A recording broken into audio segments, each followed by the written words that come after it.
Hello மக்களே 249வது எபிசோட்ல பேர்லாம் போன எபிசோட் லூஃபி அடிச்சு பறக்க விட்டான், ஜோரோ அடிச்சு பறக்க விட்டான். ஜோரோ தண்ணிக்குள்ள விழுறான். இருந்தாலும் ஜோரோ அடிச்சு ஒரு வழியே வெளியே வந்துட்டான். ஏதோ செவத்துல போய் மோதிட்டு அப்படி சாயிரான். அவன் அந்த சிறுத்தை என்னையவே அடிச்சு நொறுக்கிட்டானு சொல்லிட்டு நக்கலை சிரிச்சுக்கிட்டு இருக்கான். ஆனா அவனுக்கு 2 மடங்கு நான் திரும்பி கொடுக்க போறேன்னு சொல்லிட்டு ஜோரோ ஜெட்டு மாதிரி போய்கிட்டு இருக்கான் ஒரு பக்கம். அதுக்கப்புறம் லூஃபி கத்திக்கிட்டு தான் இருக்கான். அவன் எங்க இருக்கானே தெரியல. அதுக்கப்புறம் யாரை காட்டுறாங்கன்னா பிராங்கியை தான் காட்டுறாங்க. பிராங்கி ஆளுங்க 2 பேரையும் அடிச்சு நொறுக்கிட்டாங்க. நொறுக்கிட்டு பிராங்கி அடிச்சு நொறுக்கி வச்சிட்டாங்க. அந்த வேர் ஹவுஸ்ல அப்படி என்னதான் இருக்குன்னு சொல்லிட்டு செக் பண்றானுங்க அவனுங்க. இதனோட டாமோட வந்து ஒர்க் ஆபீஸ் அப்படின்னு சொல்லிட்டு கேட்டுக்கிட்டு இருக்கான். ஷிப் பில்டிங் கம்பெனியான்னு சொல்லிட்டு உசப் முழிக்கிறான். இவனுக்கெல்லாம் யாருன்னு சொல்லிட்டு டாம், ஐஸ்பர்க், கட்டி ஃபிளேம். என்னடா உங்களோட பழைய மெமரிஸான்னு சொல்லிட்டு லூச்சி கேட்டுக்கிட்டு இருக்கான். இதான் உங்களோட டாப் சீக்ரெட் பேஸா, ஒரு வழியை நாங்க கண்டுபிடிச்சிட்டோம்னு சொல்றான். வாய் மூடுறான். என் இடத்த விட்டு போடான்னு சொல்லிட்டு பிராங்கி கத்திக்கிட்டு இருக்கான். டே கட்டி ஃபிளேம், எனக்கு வந்து ப்ளூ பிரிண்ட் வேணும்னு சொல்லிக்கிட்டு இருக்கான். டே அதெல்லாம் இல்லன்னு சொல்லிக்கிட்டு இருக்காங்க. சடனா கலிஃபான்னு சொல்றான். கலிஃபா என்னன்னு பார்த்தா இரும்பு சங்கிலி வச்சு கெட்டி இழுக்கா. லூஃபியை லாக் பண்ணி தள்ளுறா. என்னடா இவங்க பண்றாங்கன்னு சொல்லிட்டு உசப் ஒரு பக்கம் பயந்து அப்படியே பின்னாடி போய்கிட்டு இருக்கான். டே நீ எவ்வளவு நாள் டைம் எடுத்துக்கோடா, ஆனா உன்னோட பாஸ்ட பத்தி நிறைய விஷயங்களுக்கு ஆல்ரெடி தெரியும். 8 வருஷத்துக்கு முன்னாடி என்ன நடந்துச்சுன்னு தெரியும்னு சொல்றான். எவ்வளவு பெரிய தப்ப பண்ணிருக்க எனக்கு தெரியும் சொல்லிட்டு இருக்கான். ஒரு பக்கம் டாம் பண்ண மாதிரின்னு சொல்றான். டாம்லாம் ஒண்ணு கிரிமினல் கிடையாது, அவரை பத்தி ஒரு வார்த்தை பேசாதான்னு சொல்லிட்டு பிராங்கி கத்துறான். லூச்சி ஏர்ல போட்டு அடிக்கிறான். டாம பத்தி பேசணும்னு பிராங்கி டென்ஷன் ஆயிட்டான்.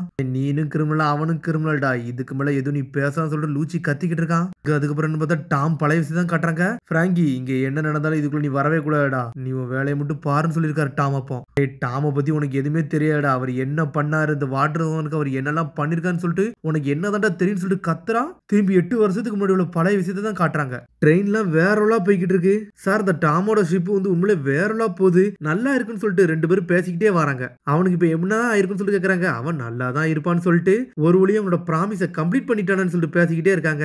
இதுல ஒரு பக்கம் என்னன்னு பார்த்தா கட்டை அயன் எல்லாத்தையும் வந்து ட்ரெயின்ல வச்சு இழுத்துட்டு வராங்க. அவங்களுக்கு வேறலா உதவுது. திரும்பி பழைய கம்பெனி அவங்க ஸ்டார்ட் பண்ண மாதிரி எல்லாருமே அவங்கவுங்க வேலையை ஸ்டார்ட் பண்ண ஆரம்பிச்சிட்டாங்க. அப்புறம் ஐஸ்பர்க் தான் காட்டுறாங்க. இந்த வாட்டர் சவுண்ட்ல எல்லாருமே சந்தோஷப்பட ஆரம்பிச்சிட்டாங்க. எல்லா ஊருக்காரங்களும் உங்க பொருள் இங்க விற்கிறதுக்கு வாராங்க டாம் அப்படின்னு சொல்லிட்டு இருக்கான் ஐஸ்பர்க். ஆனா அந்த டவுன் இன்னும் சேஞ்சே ஆகல. சீ ட்ரெயின் வந்தாலும் அப்படியே தான் இருக்குன்னு சொல்றான் ஐஸ்பர்க். அந்த மக்கள்லாம் உடனே யாரும் மாற மாட்டாங்கடா, கொஞ்சம் போக போக தான் எல்லாம் மாறுன்னு சொல்றாரு டாம். அப்படியே விஷயம் சொல்லிட்டு ஐஸ்பர்க் சிரிச்சுக்கிட்டே திரும்பி கப்பலை ஒட்ட ஆரம்பிக்கான். அதுக்கப்புறம் பார்த்தா யாரோ ஒருத்தன் வாரான். ஷிப் பில்டிங் இன்ஜினியர் டாம், அது நீங்க தானா சொல்லிட்டு ஒருத்தன் வந்து நின்றுகிட்டு இருக்கான். உங்களை தேடிதான் நான் வந்திருக்கேன்னு சொல்றான். உங்கள்கிட்ட தான் நான் பேசிக்கிட்டு இருக்கேன் அப்படின்னு சொல்லிட்டு சடனா பேசிக்கிட்டே இருக்கான். என்னன்னு பார்த்தா ஏவுகணை மாதிரி பெரிய ஒரு பாமே வந்து அடிச்சு வெடிச்சு செதறுது. நான் தான் சைபர் போல் நம்பர் 5ல இருந்து வந்திருக்கேன், என்னோட பேர் ஸ்பேண்டம்னு சொல்றான். சொல்லி முடிக்கல வெடிச்சு செதறிட்டான். என்னன்னு பார்த்தா பிராங்கி வந்து நின்னுட்டு இருக்கான். என்னைய மன்னிச்சிருங்க, நான் என்னோட கேனனை வச்சு உங்களை அடிச்சேன், நீங்க செதறிட்டீங்களோ, ஆனா நீங்க இருப்பீங்கன்னு சொல்லிட்டு நான் பார்க்கவே இல்லைன்னு சொல்றான். கேனன் பிராங்கி நம்பர் 35 ஷிப் எப்படி இருக்கு, சூப்பரா இருக்கா, நான் சீக்கிங்கையே கொன்னு தூக்கிட்டு வந்திருக்கேன்னு சொல்றான். சுத்தியில வச்சு ஐஸ்பர்க் அந்த கப்பல் அடிச்சு நொறுக்குதான். என்னடா வேலை பாக்குறேன்னு சொல்லிட்டு ஐஸ்பர்க்கை பார்த்து பிராங்கி கத்திக்கிட்டு இருக்கான். டே இதை வச்சு ஒரு ஆளைய கொல்ல பார்த்தடா, இப்படிலாம் பண்ணக்கூடாது சொல்லிட்டு இருக்கான் ஐஸ்பர்க். டே என்னோட ஷிப் எல்லாம் கை வைக்காதுன்னு சொல்லிட்டு பிராங்கிக்கும் ஐஸ்பர்க்குக்கும் சண்டை வந்துருச்சு. டே நீ சீக்கிங்கே கொண்டுன்னு சொல்லிட்டு ஏன்டா அப்படிலாம் பண்ற அப்படின்னு சொல்லிட்டு இருக்கான் ஒரு பக்கம். டே இந்த மாதிரி பேட்டில் ஷிப் எல்லாம் செய்யவே கூடாடா, அது தப்புடா சொல்லிட்டு இருக்காம. டே இதை யூஸ் பண்ண ஒன்னும் பீப்புள் எல்லாம் அட்டாக் பண்ண போறதுலடா, என்னோட இன்டென்ஷன் அது கிடையாதுன்னு சொல்லிட்டு இருக்கான். டே இந்த மாதிரி வெப்பன்லாம் பண்ணக்கூடாடா, அதெல்லாம் தப்புன்னு சொல்லிட்டு இருக்காங்க. ஆனா டாம் அப்படி நக்கலா சிரிச்சுக்கிட்டு வராரு. டாம் இதை பத்தி ஏதாச்சும் சொல்லுங்கன்னு சொல்றான் ஐஸ்பர்க். இப்படியே பண்ணிட்டு இருந்தோம்னா நம்ம பிசினஸே கவுந்துருன்னு சொல்லிட்டு இருக்கான். ஆனா டாம் நக்கலா சிரிக்காரு. டேய் நீங்க என்னடா பேசிக்கிட்டே இருக்கீங்க, ஒழுங்கு முறையா என்கிட்ட மன்னிப்பு கேட்டுருங்க, அது மாதிரி நான் சொல்றதையும் தெளிவா கேளுங்கன்னு சொல்லிட்டு ஸ்பேண்டம் பேசிக்கிட்டு இருக்கான். நீங்க கவர்மெண்ட்ல தான் வந்திருக்கீங்க, இப்ப எதுக்கு வந்திருக்கீங்கன்னு சொல்லி கேட்கறான். வேற எதுக்கும் வந்திருக்கீங்கன்னு சொல்லி கேட்கறான். நான் இப்ப வந்த விஷயமே வேறன்னு சொல்லிட்டு இருக்கான். அதுக்கப்புறம் பார்த்தா கொக்கரோ பாட்டி இருக்கா, வீட்டுக்கு வராங்க. டாம் எங்கன்னு சொல்லிட்டு பாட்டி கேட்கறா. அவர் வந்து யாரு கூட பேச போயிருக்காரு, அதனாலதான் நாங்க இங்க வந்துட்டோம்னு சொல்லிட்டு. யாரோ ஒருத்தன் வந்தான், ஸ்பான் சொன்னா ஸ்பாண்டான்னு சொல்லிட்டு யாரோ ஒருத்தன் வந்தான்னு சொல்லிட்டு இருக்காங்க. அவனுக்கு ஜூடிகல் ஷிப்ல இருந்தா வந்திருப்பான்னு நினைக்கிறேன், கவர்மெண்டோட அபிஷியலா கூட இருக்க வாய்ப்பு இருக்குன்னு சொல்றா கொக்கரோ பாட்டி. என்னன்னு பார்த்தா டாம்கிட்ட வந்து அவன் வந்து ஸ்பேண்டம் கேட்டுக்கிட்டு இருக்கான். ஏதோ ப்ளூ பிரிண்ட பத்தி தான் கேட்கறான். ப்ளூ பிரிண்டா, அதை பத்தி எல்லாம் என்கிட்ட எதுவும் கேட்காதீங்க, அது என்கிட்ட கிடையவும் கிடையாது சொல்றான் டாம். டே நீ இன்னசென்ட் மாதிரிலாம் நடிக்காதுடா, வாட்டர் சவுண்ட்ல உள்ள ஹிஸ்டரியை பத்தி எனக்கு எல்லாமே தெரியும், அது கண்டிப்பா ஓன்ட்ட தாண்டா இருக்குன்னு சொல்லி கேட்டுக்கிட்டு இருக்கான் ஸ்பேண்டம். என்னன்னு பார்த்தா அந்த ப்ளூ பிரிண்ட் தான் கேட்கறான். அது ப்ளூட்டானோட ப்ளூ பிரிண்ட் தான் நினைக்கிறேன். இதே ப்ளூட்டான தான் வந்து crocodile வந்து அலபாஸ்டால தேடிக்கிட்டு இருந்திருப்பான். அது ஒரு பழமையான வெப்பன். டே உன்னோட டீலிங் பத்தில எல்லாமே எனக்கு தெரியும்டா, கோல்ட் ரோஜர்ட்ட வந்து நீ இருந்தது, நீனு ஒரு கிரிமினல் சொல்லிட்டு அது எல்லாமே எங்களுக்கு தெரியும் சொல்றான் ஸ்பேண்டம். அதுக்கே நான் கவலைப்படுதேன், கவர்மெண்ட்டுக்கு இது ஆல்ரெடி தெரியும் சொல்லிட்டு இருக்காங்க. கவர்மெண்ட்டுக்கு தெரியும்னா நீ எதுக்குடா இங்க இருக்க, நீ எதுக்கு ஜெயிலெல்லாம் இருக்குன்னு சொல்லிட்டு கத்திக்கிட்டு இருக்கான் அவன். நீங்க இன்டெலிஜென்ட் தானே, நீங்க போய் இதை செக் பண்ணுங்கன்னு சொல்லிட்டு ஸ்பேண்டத்தை தூக்கி வெளியே தூக்கி விசுறான் அவன். டே நான் யாருன்னு தெரியுமான்னு சொல்லிட்டு ஸ்பேண்டம் கத்திக்கிட்டு இருக்கான். அதுக்கப்புறம் ஸ்பேண்டம் சும்மா இல்ல ஒரு பார்ல வந்து விஷயத்துல இருந்து கேட்டுக்கிட்டு இருக்கான். அவங்க எல்லா விஷயம் சொல்றாங்க, அவனுக்கு ஒரு 10 வருஷம் டைம் கொடுத்துருக்காங்கன்னு சொல்லிட்டு அவர் மேல ஒரு சார்ஜஸ் போட்டிருந்தாங்க, 10 வருஷம் கழிச்சு வர இது பண்ணுவான்னு சொல்லிட்டு. அது முடியுதுக்கு இன்னும் 3 நாள் தான் இருக்குன்னு சொல்லிக்கிட்டு இருக்கான் அவன். டாம் ஒரு நல்ல மனிதர் சொல்லிட்டு ஊர் மக்கள் எல்லாம் பேசுறாங்க. அதுக்கப்புறம் என்ன பார்த்தா 5 எல்டர்ஸை காட்டுறாங்க. 5 எல்டர்ஸ்க்கு முன்னாடி வந்து ஸ்பேண்டம் வந்து நின்னுக்கிட்டு இருக்கான். அப்பனா அப்படி ஒரு பொருள் இருக்குது உண்மைதானான்னு சொல்லிட்டு அந்த 5 எல்டர் கேக்குறாங்க. ஆமான்னு சொல்றான் ஸ்பேண்டம். சில பைரட்ஸ் வந்து அதை பத்தி சொன்னாங்க, அது நம்மளுக்கு கிடைச்ச ரொம்ப நல்லதா இருக்கும்னு சொல்றான் ஒரு பக்கம். இந்த கடைசி 10 வருஷமா நம்ம ரொம்ப கஷ்டப்பட்டுக்கிட்டு இந்த பைரட் ஏறானால அந்த பொருள் மட்டும் நம்ம கையில கிடைச்சிச்சுன்னா நம்ம ஏகப்பட்ட பவர் கிடைக்கும், நம்ம எங்கனால அதை யூஸ் பண்ணலாம், அந்த ஏன்ஷியன்ட் வெப்பனை ரீஸ்டோர் பண்ணலாம்னு சொல்லிட்டு ஸ்பேண்டம் கத்திக்கிட்டு இருக்கான். இந்த பைரட் குருவே அடிச்சு துண்டு துண்டு ஆக்கிடலாம் சார், எவனும் நம்ம பக்கத்துல கூட நிக்க முடியாதுன்னு சொல்லிக்கிட்டு இருக்காங்க. இவன் சொன்னது என்னதான் இருந்தாலும் அது உண்மைதான் சொல்றாங்க ஒரு பக்கம். ஒன்னே ஒருத்தர் சொல்றாரு, சரிடா அப்பனா உன்னோட மெயின் வேலை என்னன்னா அந்த ப்ளூ பிரிண்ட் எடுக்கிறதுதான், அதை பத்தி நம்ம இவ்வளவு நாள் பேசிக்கிட்டு இருந்தோம், அதோட வான்னு சொல்லிக்கிட்டு இருக்காரு அவர். பாண்டாம் இதை உன் கையில விடுன்னு சொல்றாங்க. சரின்னு சொல்றான் அவனும். என்னன்னு பார்த்தா அந்த ப்ளூட்டோனை பத்தி ரொம்ப நாளா விசாரிச்சுக்கிட்டே வந்திருக்கான். கடைசி அந்த ஊருக்கும் தேடி வந்துட்டான். பழைய விஷயத்தை அவன் யோசிச்சு பார்த்திருக்கான் இவ்வளவு நேரம். அங்கடா இங்க இருந்து போன்னு சொல்லிட்டு கிளம்பி போய்கிட்டே இருக்கான். ஒரு இதுல தட்டுதான், என்னன்னு பார்த்தா மேல இருக்க பெயிண்ட் அவன் தலையில வந்து விழுந்துருச்சு. கொஞ்சம் பொறுமையாடா, நான் யாருன்னு காட்டுறேன்னு சொல்லிட்டு இருக்க ஒரு பக்கம். சரிடா ஒரு 5 இன்டெலிஜென்ட்டா வந்து இறங்கணும் சொல்லிட்டு இருக்கான். இறங்கனா சொல்லிட்டு போயிட்டு சடனா என்னன்னு பார்த்தா பெயிண்ட்ல வலிக்கு விழுந்துட்டான். ஸ்பேண்ட மூஞ்சே செதறிடுச்சு. அதுக்கப்புறம் என்னன்னு பார்த்தா டாம தான் காட்டுறாங்க. ஏதோ ஒரு லாக்கர்ல இருந்து ஒரு பேப்பர் எடுக்காரு அவரு.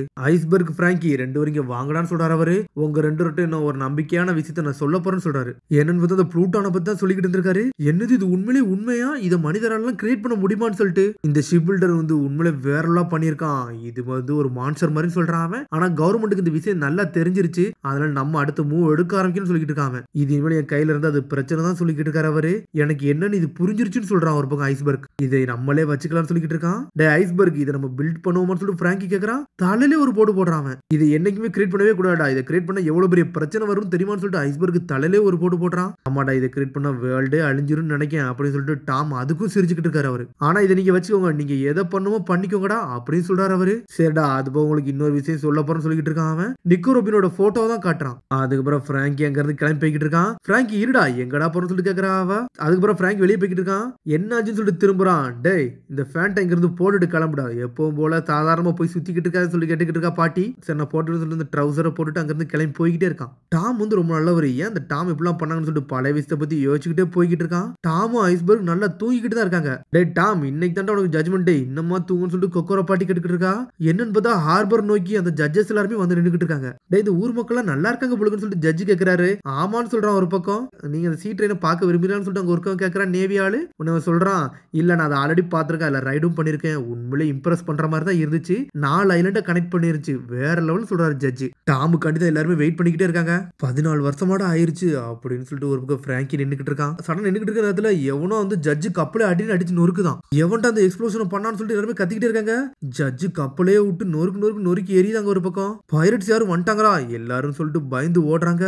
டேய் அங்க பாருங்கடான்னு சொல்லிட்டு கத்துறாங்க. என்னன்னு பார்த்தா பிராங்கி செதறுதான். வருது எல்லாமே பேட்டில் ஷிப், அது பிராங்கியோட ஷிப்.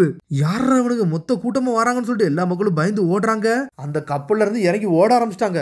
ஏன் கப்பல் எங்கடா அங்க நிக்குன்னு சொல்லிட்டு பிராங்கி மிரண்டு பாத்துக்கிட்டு இருக்கான். ஏன் ஷிப்பை யாரு எடுத்தான்னு சொல்லிட்டு மிரண்டு பாத்துக்கிட்டு இருக்கான். சடனா ஐஸ்பர்க் அங்க ஓடி வரான். சடனா ஒரு வீட்டை தான் கட்டுறாங்க. ஐஸ்பர்க் பயந்து ஓடி வரான். டாம் ஒரு பிரச்சனைன்னு சொல்றான். பிராங்கி ஷிப் வந்து ஜூடிக்கல் ஷிப் வந்து அட்டாக் பண்ண ஆரம்பிச்சிருச்சுன்னு சொல்லியிருக்கான் ஐஸ்பர்க். இவனே டவுனுக்குள்ளலாம் இருக்கான். அவன் அப்பெல்லாம் பண்ணிருக்க மாட்டான்னு சொல்லிட்டு கொக்கோரா பாட்டி சொல்றான். அவன் பண்ணலன்னு தெரியும், இது வேற யாரோ பண்ணிக்கிட்டு இருக்காங்கன்னு சொல்றான் ஐஸ்பர்க் வா இதை நம்ம ஸ்டாப் பண்ணணும்னு சொல்லிட்டு டாம் போய்கிட்டே இருக்காரு. இது பைரட்ஸா இல்லனா கவர்மெண்டே பாக்குற வேலையான்னு சொல்லிட்டு டாம் வேகமா போய்கிட்டு இருக்காரு. என்னன்னு பார்த்தா பிராங்கி ஜெட் மாதிரி போய்கிட்டு இருக்கான். என்னோட ஷிப்பை எவன்டா தூக்கணும்னு சொல்லிட்டு அவன் ஏதோ ஒரு வேற திசை நோக்கி போய்கிட்டு இருக்கான். ஆனா விடவே மாட்டேங்கானுங்க. ஜட்ஜ் ஷிப்பை விட்டு வெளுத்து எரிதானுங்க. நம்ம ஃபிளீட்டே எவன்டா அடிக்கான்னு சொல்லிட்டு பாத்துக்கிட்டு இருக்காங்க. என்னன்னு பார்த்தா ஒருத்தன் அடிச்சு நொறுக்கிட்டு சார் ஸ்டெப் கரெக்டா பண்ணி முடிச்சுன்னு சொல்றான். சரிடா அதை நல்லா பண்ணிட்டீங்களா, செகண்ட் ஸ்டெப்புக்கு போங்கன்னு சொல்றான். என்னன்னு பார்த்தா ஸ்பேண்டம் வந்தோம்ல அவன் வேலை தான் இது. நீதிக்காண்டி தாண்டா இதெல்லாம் பண்றான்னு சொல்லிக்கிட்டு இருக்கான். டாம் ஒர்க்கர்ஸ் நீங்க சிக்கினீங்கடான்னு சொல்றான். பார்த்தா அவன் வேலை தான் இது. ஜட்ஜோட கப்பலே அப்படி சாயுது. தேட நம்ம வேலையை முடிச்சாச்சு, இந்த கப்பலை கொண்டு போய் வேற இடத்துல வைப்போம்னு சொல்றாங்க ஒரு பக்கம். டே அடிச்சுட்டு அவனை அங்க இருந்து கிளம்புறாங்கன்னு சொல்லிட்டு இருக்காங்க. டே அதை நான் ஆல்ரெடி நான் பாத்துருக்கேன்னு சொல்லிட்டு இருக்காங்க ஒரு பக்கம். இங்க ஐஸ்பர்க்கும் டாமும் வேறலாம் வராங்க. டே பிராங்கியோட கப்பல் வந்துருச்சுன்னு சொல்லிட்டு போய்கிட்டே இருக்காங்க. என்னன்னு பார்த்தா அடிச்சவனுக்கு ஒரு மாதிரி கருப்பு கலர் ட்ரெஸ் போட்டிருக்காங்க. யாரோ 2 பேர் வராங்கன்னு சொல்லிட்டு சரி வராங்களா நம்ம இங்க இருந்து போவோம்னு சொல்லிட்டு ஷிப்பை விட்டுட்டு அவனுக்கு தண்ணியில குதிச்சுட்டு போய்கிட்டே இருக்கானுங்க. டாமும் ஐஸ்பர்க் உள்ள வந்து பாக்குறாங்க. பார்த்தா அந்த கப்பல்ல யாருமே இல்ல. என்னடா யாருமே இல்ல, என்னதான்டா நடந்துச்சுன்னு சொல்லிட்டு டேய் ஐஸ்பர்க் பாத்துடான்னு சொல்றாரு டாம். என்னன்னு பார்த்தா இன்னொரு கப்பல்ல வந்து ஐஸ்பர்க்கையும் டாமே அடிச்சு நொறுக்க ஆரம்பிச்சிட்டாங்க. இன்னொரு பக்கம் பிராங்கி ஜெட் மாதிரி வந்துட்டு இருக்கான். என்னோட பேட்டில் ஷிப் எப்படா திரும்பி இங்க வந்துச்சு சொல்லிட்டு முழிக்கிறாங்க. என்னன்னு பார்த்தா பிராங்கி வந்து செதறிட்டான். ஐஸ்பர்க் அடிபட்டு கிடக்குறான், டாம் அடிபட்டு கிடக்குறாங்க. உங்களுக்கு என்னதான் நடந்துச்சுன்னு சொல்லிட்டு பிராங்கி கேட்டுக்கிட்டு இருக்கான். ஐஸ்பர்க் வேகம் வந்து பிராங்கி ஒரு போடு போடுறான். முட்டாள் எல்லாம் ஒன்னாலதான்டா, இன்டெலிஜென்ட் ஏஜென்ட் தான்டா இது எல்லா வேலையும் பாத்துருக்காங்கன்னு சொல்லிட்டு இருக்காம. நம்மளோட ஷிப்பை யூஸ் பண்ணி பீப்புள் மட்டும் அட்டாக் பண்ண ஆரம்பிச்சாங்கன்னு சொல்றான் அவன். இப்படிதான் நடக்கும் எனக்கு தெரியும்டா, ஏன்டா இதெல்லாம் நீ பண்ணன்னு சொல்லிட்டு ஒரு பக்கம் ஐஸ்பர்க் கட்டிக்கிட்டு இருக்கான். ஆல்ரெடி அவன் சொன்னதெல்லாம் யோசிச்சு பார்த்துக்கிட்டு இருக்கான் பிராங்கி. டாம் வந்து என்னோட ஷிப்பால அடிபட்டாருன்னு சொல்லிட்டு பிராங்கி முழிக்கான். ஒன்னு ஐஸ்பர்க் சொல்றான், டேய் நான் சொல்றது தெளிவே கேளுடா, நம்மளோட ஸ்கில்லை யூஸ் பண்ணி வேற லெவலான வெப்பன்லாம் கிரியேட் பண்ணலாம். ஆனா அந்த மாதிரி நீ ஒரு வெப்பனை கிரியேட் பண்ணினா அந்த உலகமே அழிவுக்கு போயிரும் சொல்லிட்டு இருக்காங்க. இப்படி பண்றனால உங்களோட ஃப்ரெண்ட்ஸுக்கே காயப்பட வாய்ப்பு இருக்கு. கவர்மெண்ட் இப்ப அந்த வேலையை எடுத்துருக்காங்கன்னு சொல்லிட்டு இருக்காங்க ஒரு பக்கம். இப்போ வந்து கவர்மெண்ட் ஆளுங்க என்ன பண்ணிருக்காங்கன்னா, நம்மளோட கப்பலை எடுத்துட்டு போய் ஜூடிக்கல் ஷிப் அட்டாக் பண்ணிட்டாங்கடா. இப்போ இந்த பழியம் டீம் வந்து டாம் ஒர்க்கர்ஸ் மேல போடுவாங்க. இதாண்டா அவங்களோட வேலையாவே இருக்கு. ஏன்னா அந்த ப்ளூ பிரிண்ட் கண்டி அவனுக்கு எந்த எல்லைக்கு போகும்னு சொல்றான் ஐஸ்பர்க். இவ்வளவு பண்ணிட்டு நீ நின்று இன்னசென்ட்டாவோட இருக்குன்னு சொல்லிட்டு கத்திக்கிட்டு இருக்கான். டே பிராங்கி, நீ டாமுக்கு இப்படி பண்ணதுனால உன்னை என்னைக்குமே நான் மறக்கவும் மாட்டேன் மன்னிக்கவும் மாட்டேன்னு சொல்லிட்டு கத்திக்கிட்டு இருக்காங்க. அதை கேட்டு பிராங்கி அப்படியே அழ ஆரம்பிச்சிட்டான். அதோட எபிசோட் முடியுது. அதுக்கடுத்து எபிசோட் சந்திப்போம். மறந்துடாம சப்ஸ்கிரைப் பண்ணி ஷேர் பண்ணி கமெண்ட்ங்க, பெல் பட்டனுங்க. See you, bye.